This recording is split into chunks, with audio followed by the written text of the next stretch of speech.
Hello students, last session we have discussed about the different types of letters in the drawing. Okay, as far as the letters are being concerned, how the font size are being also designated, that part also is been discussed in the last session. Now next two types of letters, the today's point of discussion is about the dimensioning. Okay. So when you represent a drawing on a drawing paper, then we have to mention few dimensions on that particular drawing. So these dimensions make you clear the exact idea of size of the drawing. So in the dimensioning, the information of size on the drawing, is called as a dimension. Okay, so it plays very important role because the drawing conveys a particular kind of meaning. When an observer or an engineer observes that drawing, we call it as a reading drawing reading. So he concludes that the exact size of drawing is to be maintained. And what is that size? That can be known when we put the dimensions on that particular drawing. So when it becomes necessary to represent the dimensions on the drawing, obviously we have to make use of few types of lines. So what are those kind of lines which we are going to use in the dimensioning? So these are the lines. So the first is a dimension line. Second one is the extension line. Okay. Third one is the arrowheads. Then dimensioning figures, that is letters. Then leaders and few notes. So this is the total information. We call this information as the elements of a dimensioning. So in the dimensioning, we are about to discuss how these dimension and extension lines are being drawn, how arrowheads are being drawn. As far as dimension is being concerned, how the figures, that is numbers, are being incorporated into the drawing. Then leader line, how the leader lines are there, and few important notes. When we will be aware of the representation of these things on the drawing, definitely you can make your drawing very interesting as well as very readable form. Next to this is, these are the few lines. See, as I told you earlier, dimension line, extension line and leader line. So these lines extensively we are going to use in the dimensioning. And remember, these lines are purposely drawn thin. These lines are purposely drawn thin. Don't try to draw thick lines. Okay, so these are the thin lines. Next. So what is this dimension line? So this dimension line is a straight line, but its ends are terminated. The dimension line is a straight thin line, but its ends are terminated. म्हणजे ते थांबवले जातात आणि ते termination कशाच्या माध्यमातून करतात तर त्याच्या एंडला आपण एरो हेड्स काढतो. त्याच्या एंडला आपण काय करतो? एरो हेड्स काढतो. तर हे एरो हेड सुद्धा कशा पद्धतीने काय प्रपोर्शन मध्ये काढावे याच्यासाठी सुद्धा एक standard. Okay, so that part we are going to discuss in the coming slides, no doubt.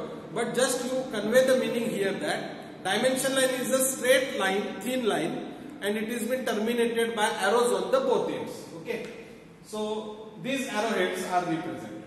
Then this arrow represents that this is the limiting portion with which the dimension can be mentioned. Okay, कुठून कुठपर्यंत याचं मोजमाप निश्चित करण्याचं काम काय करते ही dimension line करते. Next part is the extension line. Okay, so extension line is a thin solid line, म्हणजे continuous line आहे. Solid line म्हणजे ती continuous line आहे, thin line आहे. That extends from a point on the drawing. एका विशिष्ट ठिकाणाच्या बिंदूपासून ड्रॉइंग वरच्या ती सुरुवात करते. To which the dimension refers. म्हणजे ज्याचं डायमेन्शन आपल्याला रेफर करायचं आहे त्या रेफरन्सला बरोबर ती घेऊन कुठेतरी रिप्रेझेंट करते. ड्रॉइंगच्या बाजूपर्यंत खालीपर्यंत थोडीशी येऊन काय करते? रिप्रेझेंट करते. तर तिला काय म्हटलं? Extension line. Because you are going to extend that line. So this is the extension line. आणि नंतरची जी आहे ती काय करायची? Leader line. कोणती लाईन आहे ती? Leader line. लीडर लाईन म्हणजे विच लीड्स द डायमेन्शन. एका प्लेस पासून दुसऱ्या प्लेस पर्यंत ती लीड करते आणि त्या जागी दर्शवण्याची सोय उपलब्ध करून देते. That is the leader line. So it's a straight inclined line. लक्षात ठेवा ही लाईन कशी आहे, इन्क्लाइंड लाईन आहे. Okay, thin solid line that is usually terminated by the arrow heads. ज्या रेफरन्सला आपल्याला इंडिकेशन दाखवायचं की इथलं ड्रॉइंगचं डायमेन्शन एवढं आहे, पण त्या जागेला the space never permits us to represent the dimension at that place, because in the drawing, inside drawing dimensions are not recommended. We have to take out the dimensions out of the drawing, and for taking out these dimensions from the drawing we make use of this leader line. So leader line leads the dimension outside the drawing. So that is the meaning of this line. So see, dimension line, extension line and leader line. So these are the important lines here. Now in the drawing it has been clearly mentioned how the leaders, extension and dimension lines are been drawn. If you refer to this is the leader line. See here, one plate is being mentioned over here in which you will find that there is a circle. So this portion indicates that there is a circle of a particular dimension. So dimension is 16, but you are not quite, this drawing is not quite visible to you because it's drawn in color line. Okay. तर मी सांगतो तुम्हाला की बाबा इथं एक square rectangular plate आहे आणि या रेक्टँग्युलर प्लेट मध्ये एक सर्कल आपण इथं दर्शवलेलं आहे. ओके, आणि या सर्कलचा काहीतरी डायमीटर असेल, डायमीटर म्हणजे व्यास. ओके, आणि तो डायमीटर आपल्याला इथं फिगर मध्ये आपण दाखवू शकत नाही, म्हणून त्याला इथून बाहेर नेलंय बघा. आणि इथं एरो काढलाय, करेक्ट, इथं एक एरो काढलाय आणि इथं एक एरो काढलाय, म्हणजे लिमिटिंग सरफेस दाखवलाय.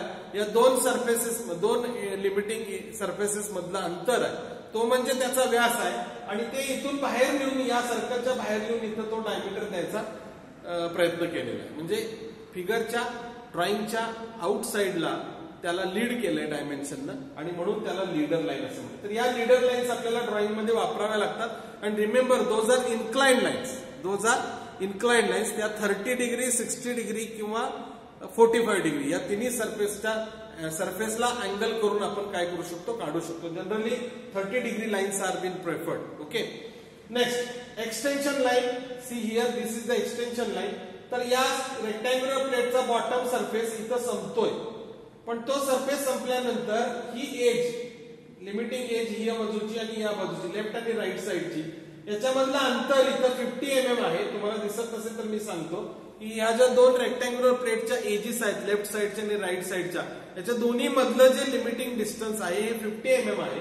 आणि ते कॅरी करण्यासाठी या सरफेस पासून खाली डायमेन्शन लाईन आहे, ह्या डायमेन्शन लाईनला आणि ह्या आउटर लाईनला, बॉटम आउटर लाईनला, बरोबर आहे, या दोन्हीमध्ये ही जी व्हर्टिकल लाईन काढलेली आहे, खूप थिन लाईन आहे, फेड लाईन आहे, बरोबर आहे. तर त्या लाईनला एक्सटेन्शन लाईन असं म्हटलं जातं की एक्सटेंड करून काढली जाते. Okay, so this is the extension line. नंतरचा पार्ट आहे तो डायमेन्शन लाईन. जसं मी तुम्हाला सांगितलं की आउटर सरफेस, बॉटम सरफेस जो आहे रेक्टँग्युलर प्लेटचा, आणि त्याच्या खाली आपण काढलेली ती डायमेन्शन लाईन आहे. म्हणजे ती डायमेन्शन लाईन काढण्यासाठी आपल्याला एक्सटेन्शन लाईनचा वापर करूनच डायमेन्शन लाईन काढावी लागते. आता हे जे अंतर आहे, हे 50 मोजमाप दिलेलं आहे, ते जी बॉटम आउटर लाईन आहे त्याच्यापासून 8 मिलीमीटर पेक्षा जास्त अंतरावर असावं, 8 मिलीमीटर पेक्षा जास्त असावं, आणि प्रपोर्शनेटली तुम्ही ते काढायचं. तर अशा पद्धतीनं डायमेन्शन लाईनचा तुम्हाला वापर ह्याच्यामध्ये करता येईल. आणि इथं एरो हेड दाखवलेला आहे. एरो हेड सुद्धा, एरोचा जो हेड असतो तो किती प्रपोर्शन मध्ये काढायचा याला सुद्धा नॉर्म आहे. त्याच्यासाठी एक सेपरेट स्लाइड आहे, त्या स्लाइड मध्ये मी एरो हेडचं प्रपोर्शन तुम्हाला दाखवतो. तर या फिगरच्या माध्यमातून तुम्हाला कळेल की ह्या ज्या लाईन्स आहेत त्या ऍक्च्युअली ड्रॉइंग वरती कशा पद्धतीनं त्याचा वापर केला जातो, म्हणजे त्याचं ऍप्लिकेशन आपल्याला या स्लाइड मध्ये पाहायला मिळतं. आता हे सगळं रिप्रेझेंट करत असताना सुद्धा कशा पद्धतीनं करायचं हे मान्य आहे आपल्याला, बरोबर आहे की नाही. पण सगळ्यात महत्वाची गोष्ट असं आहे की डायमेन्शनिंगला सुद्धा काही मेथड्स फॉलो केलेले आहेत ड्रॉइंग मध्ये, as per BIS, bureau of Indian standards. तर पर्टिक्युलरली 2 मेथड्स कॉमनली एम्प्लॉयड आहेत ड्रॉइंग मध्ये. तर पहिली मेथड जी आहे त्या मेथडचं नाव आहे अलाइन्ड सिस्टीम, आणि दुसरी जी आहे ती unidirectional system. Types of dimensioning वरती तुम्हाला परीक्षेमध्ये प्रश्न असतो, what are the different methods of dimensioning. तर पहिली मेथड आहे अलाइन्ड सिस्टीम आणि दुसरी जी आहे युनिडिरेक्शनल सिस्टीम. बघूया अलाइन्ड सिस्टीम कशी असते आणि युनिडिरेक्शनल कशी असते, किंवा दोघांमध्ये काय फरक आहे. आता अलाइन्ड सिस्टीम मध्ये dimensions are placed perpendicular to the dimension line. आपण हे मोजमाप आहे इतकं म्हणून दर्शवणारी जी डायमेन्शन लाईन काढतो, जिच्या दोन्ही एक्स्ट्रीम एंड्सला टर्मिनेट करतो आपण तिला एरोनी, तर त्याच्यावरती जे नंबर काढतो आपण, म्हणजे किती मिलीमीटर डिस्टन्स आहे या दोन लिमिटिंग एजेस मध्ये, तर ते रिप्रेझेंट करत असताना तो नंबर जो असतो आपण काढतो. सपोज 50 मिलीमीटर हा नंबर परपेंडिक्युलर असतो डायमेन्शन लाईनला. सो अलाइन्ड सिस्टीम मध्ये डायमेन्शनिंगचा जो नंबर असतो तो त्या डायमेन्शन लाईनला 90 डिग्री मध्ये परपेंडिक्युलर असतो. In such a way that it may be read from bottom edge or right hand edge of the drawing sheet. बघा हा कन्व्हेन्शन फॉलो व्हायला पाहिजे की ड्रॉइंग वाचत असताना त्याचं डायमेन्शन हे बॉटम पासून रीड करत जायचं. आपली नजर जाते तिथलं डायमेन्शन बघायचं असं नाही. It should progress from bottom, किंवा नुसता बॉटम नाही तर त्याला एक ऑप्शन आहे की राईट हँड साइड कडून तुम्ही काय करू शकता, डायमेन्शनिंग देऊ शकता. पण डायमेन्शन लाईनला परपेंडिक्युलर आपल्याला डायमेन्शनिंग द्यायचं हे ध्यानात त्याच्यात ठेवायला पाहिजे. Readable from bottom or right hand side of the drawing. आता युनिडायरेक्शनल सिस्टीम मध्ये dimension line should be cut at the center. Align system मध्ये डायमेन्शन लाईन कट होत नव्हती, त्याला परपेंडिक्युलर डायमेन्शन देत होतो आपण. पण युनिडायरेक्शनल सिस्टीम मध्ये आपण ब्रेक करतो, डायमेन्शन लाईन मधला पोर्शन ब्रेक करतो आणि तिथं नंबर टाकतो आपण डायमेन्शन, म्हणजे त्याचं मोजमाप आपण तिथं टाकतो. त्यामुळं या केसमध्ये dimension line should be cut at the centre and dimension should be placed in the middle of the dimension line. Dimension line cut करून मिडल मध्ये देतात, ही मेथड आहे युनिडायरेक्शनल सिस्टीम. तर या दोन्ही मेथड मधला फरक लक्षात घ्या. तिथं डायमेन्शन लाईनला अलाइन सिस्टीम मध्ये परपेंडिक्युलर डायमेन्शन देतात विदाउट ब्रेकिंग लाईन, वेरएज इथं लाईन ब्रेक करायची अप्रॉक्सिमेटली सेंटरला आणि तुम्ही त्याच्यावरती नंबर प्रेस इन्सर्ट करायचा त्याच्यामध्ये. ओके, नेक्स्ट ही फिगर आहे. So this figure correctly justifies the application of this system in to the drawing. इथं बघा अलाइन सिस्टीम बघा, this is a inclined surface. हा जो आहे हा तिरका असा इन्क्लाइंड सरफेस आहे आणि इन्क्लाइंड सरफेसला डायमेन्शन देत असताना इकडे जे काढलेली लाईन उभी त्या सरफेसला परपेंडिक्युलर तिला आपण म्हणतो एक्सटेन्शन लाईन. आणि या एक्सटेन्शन लाईन मध्ये ही जी आडवी रेषा काढलेली आहे या इन्क्लाइंड सरफेसला पॅरलल. रिमेंबर, इन्क्लाइंड सरफेसला परपेंडिक्युलर छोटी जी रेषा आहे ती आहे एक्सटेन्शन लाईन आणि त्या सरफेसला पॅरलल जी लाईन आहे त्या लाईनला आपण म्हणतो डायमेन्शन लाईन. आणि या डायमेन्शन लाईनच्या सेंटरला या डायमेन्शन लाईन पासून वरती 2 मिलीमीटर 1 ते 2 मिलीमीटर अंतर घ्यायचं आहे. डायमेन्शन लाईनचा सेंटर बघायचा आहे अप्रॉक्सिमेट. डायमेन्शन लाईन पासून 2 मिलीमीटरच्या अंतरावरती हा नंबर काढायचा आहे. 2 आणि 5 25 मिलीमीटर डायमेन्शन आहे. रिमेंबर, मिलीमीटर लिहायचं नाही, ओनली नंबर रिप्रेझेंट करायचा ड्रॉइंग मध्ये. आपण सगळीकडे कुठेही MM लिहित नाही, कारण शीट वरती एक स्टेटमेंट आपण फक्त लिहितो खाली, all dimensions are in MM. This single statement justifies that whatever number you put on the drawing, it carries millimeter dimensions. All dimensions are in mm. Just you have to draw the statement just above the nameplate. Sheet चा तुम्ही जो layout बघितला त्याचा down most उजव्या कोपऱ्यामध्ये आपण nameplate शिकलेलो आहोत, तर त्या नेमप्लेटच्या वरती आपण हे वाक्य लिहायचं आहे, all dimensions are in MM. आणि आपल्या शीट्स मध्ये स्टोअर मधून ज्या तुम्ही परचेस करणार आहात त्याच्यावरती ते प्रिंटच असतं. ओके, तर सांगण्याचं तात्पर्य असं आहे की याच्यामध्ये अलाइन सिस्टीम मध्ये हा इन्क्लाइंड सरफेस आहे. हा इन्क्लाइंड सरफेस किती लांबीला आहे लेंथला, तर तो 25 मिलीमीटरला आहे. हे दर्शवण्यासाठी मी एक्सटेन्शन लाईन आणि त्या एक्सटेन्शन लाईनला टर्मिनेट करणारी 2 एंडला टर्मिनेट करणारी डायमेन्शन लाईन काढली. डायमेन्शन लाईनच्या वरती 1 ते 2 मिलीमीटर अंतर मी ठेवलेलं आहे आणि ह्या 2 मिलीमीटर अंतरावरती मी करेक्ट नंबर काढलाय 2 आणि 5. 2 आणि 5 म्हणजे 25 डिस्टन्स आहे मिलीमीटर लिहायचं नाही.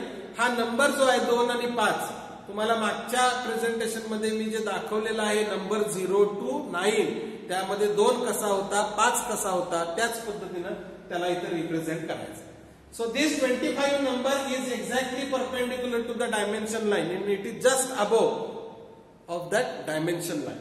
Don't try to touch the dimensioning number to the dimension line.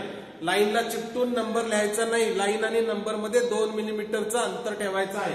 Next, अशा पद्धतीनं इथं तुमच्या लक्षात येईल या सरफेसला हॉरिझॉन्टल डायमेन्शनिंग म्हणजे स्ट्रेट प्लेन लाईनला पॅरलल काढलं तर ते हॉरिझॉन्टल डायमेन्शनिंग झालं आणि इकडं जे आहे ते काय झालं व्हर्टिकल डायमेन्शनिंग झालं. म्हणजे उभं मोजमाप लिहायचं असेल तर व्हर्टिकल डायमेन्शन, पण दोन्ही मध्ये हॉरिझॉन्टल व्हर्टिकल मध्ये आपण अलाइन्ड सिस्टीम डायमेन्शनिंग वापरलेली आहे.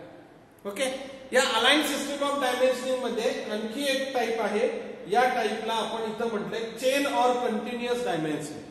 चेन ऑर कंटिन्युअस म्हणजे इथून इथपर्यंतचा भाग, तिथून पुढचा दुसरा भाग, तिथून पुढचा तिसरा भाग, असं टप्प्याटप्प्याने डायमेन्शन द्यायचं. आता या सरफेस मध्ये आपण बघू शकतो लिमिटिंग एज ही कॉर्नर आणि ही कॉर्नर याच्यामधलं अंतर इथं डायमेन्शन लाईनला दिलेलं आहे.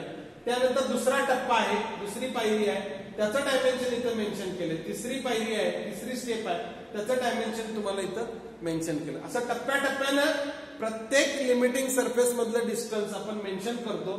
त्याला आपण चेन किंवा कंटिन्युअस डायमेन्शनिंग म्हणतो. हा सुद्धा अलाइन मेथड ऑफ डायमेन्शनिंगचाच प्रकार आहे. आणि दुसरा जो आहे तो पॅरलल और बेस डायमेन्शनिंग. पॅरलल और बेस याचा अर्थ याला एक रेफरन्स पकडायचा, एकच एज, एकच रेफरन्स पकडायचा. इथून पहिला पार्ट किती लांबीला आहे तो मेन्शन केला की त्याच रेफरन्स पासून दुसरी एज, दुसऱ्या सरफेस हा किती अंतरावरती आहे ते रिप्रेझेंट करायचं. पण ते करताना खालच्या डायमेन्शनच्या वरती त्याला समांतर पुन्हा एक आडवी रेषा काढायची आहे. त्याच्यामध्ये दोन सरफेसेसचे लिमिटिंग डिस्टन्सेस जे आहेत ते मेन्शन करायचे. पुन्हा इथं हाच नियम आहे, अलाइन सिस्टीमच वापरायची आहे. डायमेन्शन लाईनला परपेंडिक्युलर डायमेन्शन द्यायचं आहे. त्या नंबर मध्ये लाईन मध्ये अंतर ठेवायचं आहे, नंबर लाईनला टच करायचं नाही.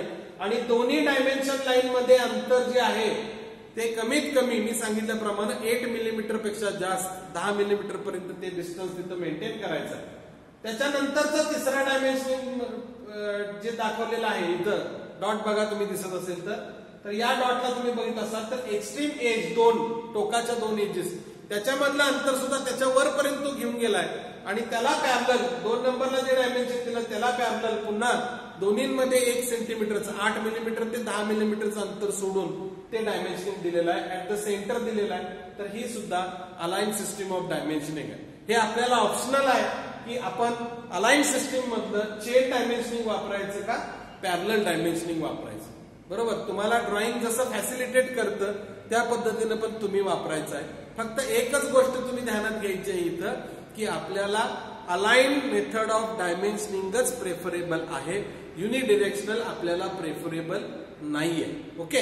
आणि अलाइन सिस्टीम मध्ये 2 टाईप आपण आता याच्यामध्ये बघितलेले आहेत की पहिला जो बघितला तर तो चेन आणि दुसरा जो आहे तो म्हणजे पॅरलल डायमेन्शनिंग. यामध्ये तुम्हाला जे रिकमेंड करायचं आहे ते करा. आम्ही शक्यतो चेन टाइप ऑफ डायमेन्शनिंग वापरतो कारण त्याच्यामध्ये डायमेन्शनिंग द्यायला थोडासा वेळ कमी पद्धतीनं लागतो. So this is the presentation slide which correctly represents the use of align system in to the drawing. Okay. आता हा parallel vertical horizontal surfaces drawing मध्ये दोन्ही असतात, हॉरिझॉन्टली असतो, व्हर्टिकल असतो. त्यामुळे आपल्याला त्या ठिकाणी त्याचं रिप्रेझेंटेशन त्या ड्रॉइंगच्या पर्टिक्युलरिटी प्रमाणे करावं लागतं. इथं नेक्स्ट पुन्हा एक स्लाइड आहे की ज्याच्यामध्ये अलाइन सिस्टीम ऑफ डायमेन्शनिंग तुम्हाला त्याच्यामध्ये दाखवलेले आहे. हॉरिझॉन्टल डायमेन्शनिंग आहे, त्याच्यामध्ये इन्क्लाइंड सरफेसला केलेलं सुद्धा डायमेन्शनिंग आहे, व्हर्टिकलला सुद्धा केलेलं डायमेन्शनिंग आहे. आणि अशा पद्धतीने हे डायमेन्शनिंग इथं काय केलं जातं, फॉलो केलं जातं. यामध्ये तुम्ही बघू शकता की इथं डायमीटर्स आहेत म्हणजे होल आहेत आणि या होलचा व्यास आपल्याला मेन्शन करायचा आहे. तर इथं बघा तुम्ही बरोबर 30 डिग्रीला एक इन्क्लाइन लाईन काढलेली आहे, त्याला 2 एरो एंडला टर्मिनेट केलेले आहेत म्हणजे वर्तुळ हे कुठून कुठपर्यंत आहे हे समजण्यासाठी. आणि याला लीड केलंय, ही जी इन्क्लाइन लाईन वर जाऊन गेलेली आहे इथं लीड केलंय त्याला आणि फिगरच्या बाहेर डायमेन्शन काढलंय आणि तिथं त्यानं म्हटलंय की 524 होल्स. याचा अर्थ या टोटल ड्रॉइंग मध्ये 4 होल्स आहेत आणि त्याचा प्रत्येकाचा व्यास हा किती आहे, 20 मिलीमीटर आहे. असं नाही करायचं आपण की 4 होल आहेत म्हणून 4ही होलला डायमेट्रिकली त्याचं रिप्रेझेंटेशन करायचं आणि प्रत्येक ठिकाणी 20 त्याचा डायमीटर आहे म्हणून मेन्शन करायचं. Never allowed. आपण बघायचं एकसारखी होल किती आहे, त्यापैकी एक होल प्रेफरेबली निवडायचं. आपण सर्कल एक निवडायचं 4 सर्कल पैकी. त्या सर्कलला डायमीटर दाखवण्यासाठी ही लाईन काढायची आहे, डायमेन्शन लाईन आत ड्रॉइंग मध्ये. त्याला एंड सरफेस जिथं बरोबर वर्तुळाला टच करणारे 2 एरो दोन्ही टोकाला काढायचे आहेत. हे 2 एरो घेऊन जाणारा वरती लीडर लाईन काढायची, इन्क्लाइन लाईन काढायची आहे. परत ती स्ट्रेट केली इकडं म्हणजे अशी इन्क्लाइन लाईन आली आणि परत ती हॉरिझॉन्टल प्लॅटफॉर्मला यायची कारण ड्रॉइंग कायम ऑब्झर्व्हरच्या डिरेक्शनला परपेंडिक्युलर पाहिजे. त्याच्या आय साईडला ड्रॉइंग कसं पाहिजे, परपेंडिक्युलर पाहिजे. त्यामुळे त्याला असे चेहरा वाकडा करून, तिरका करून, डोळे नजर तिरकी करून ड्रॉइंग वाचता येण्यासाठी आपण भाग पाडायचा नाहीये. त्यासाठी फॅसिलिटेट व्हायला पाहिजे ड्रॉइंग रिडेबिलिटी इझिली, आणि म्हणून त्याला बरोबर इन्क्लाइन सरफेसला पुन्हा हॉरिझॉन्टल सरफेस वरती आणायचं आहे आणि तिथं मेन्शन करायचं की 520 ची 4 होल्स आहेत. तर अशा पद्धतीनं ही अलाइन सिस्टीम देतात. आता युनिडायरेक्शनल सिस्टीम मध्ये आपण बघितलं की तुम्हाला सांगितलं की डायमेन्शन लाईन ब्रेकअप करून डायमेन्शन द्यायचे. इथं तुम्ही बघा 28 मिलीमीटर हे डायमेन्शन आहे, या स्लॉटची हाईट आहे ती ब्रेक करून इथं दिलेलं आहे 28, आणि हे पॅरलल आहे. डायमेन्शन लाईनला पॅरलल डायमेन्शनिंग आहे. अलाइन सिस्टीम मध्ये डायमेन्शन लाईनला परपेंडिक्युलर डायमेन्शन होतं, विदाउट ब्रेकिंग होतं. वेअर ॲज युनिडायरेक्शनल सिस्टीम मध्ये कुठेही बघा तुम्ही 10 millimetre, 20 millimetre, 50 millimetre, 30 millimetre, everywhere it is been mentioned by breaking the line. तर अलाइन्ड सिस्टीम मध्ये आणि युनिडायरेक्शनल सिस्टीम मध्ये हा सगळ्यात मोठा फरक लक्षात घ्यायला पाहिजे, आणि त्या पद्धतीने आपण रिप्रेझेंटेशन करायला पाहिजे. दोन्हीमध्ये आपण रिकमेंड जी करतो ती मेथड आहे अलाइन्ड सिस्टीम ऑफ डायमेन्शन. मग त्याच्यामध्ये व्हर्टिकल डायमेन्शनिंग करा, हॉरिझॉन्टल करा, नो प्रॉब्लेम. चेन करा, पॅरलल करा, नो प्रॉब्लेम. आपण व्हर्टिकल हॉरिझॉन्टल दोन्ही वापरतो. त्याचबरोबर आपण चेन आणि पॅरलल पैकी प्रेफरेबली चेन डायमेन्शनिंग काय करतो, प्रेफर करतो. तर ह्या 2 डायमेन्शनिंग पद्धतीवरती आजचा सेशन आपण कन्क्लूड करतो आहोत. धन्यवाद. थँक्यू.